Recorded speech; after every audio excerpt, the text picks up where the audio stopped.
Good morning! Another food review tayo. Mabilisan lang. Nag-market si wife nung weekend. At bumili siya ng seafood.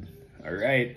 So kapag ba seafood, hindi ba to ideal para sa mga nagka-caldef? Ito malalaman natin. Pero before that, syempre beef muna tayo. 150 grams. That's 200 calories. Alam nyo na yan. Beef steak ulit.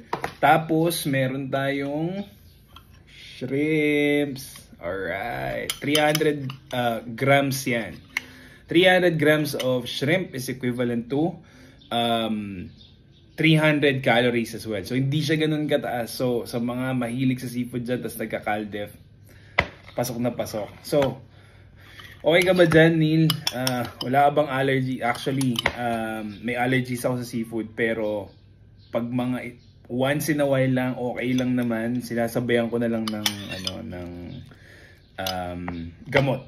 Alright, so again, 150 grams, 200 calories na steak. Tapos, 300 grams or 300 calories of shrimp. That's just 500 calories. So, sa requirement ko, ideal kaya kong kumain ng 6 na to for the entire day. Thank you so much for watching. Seafood!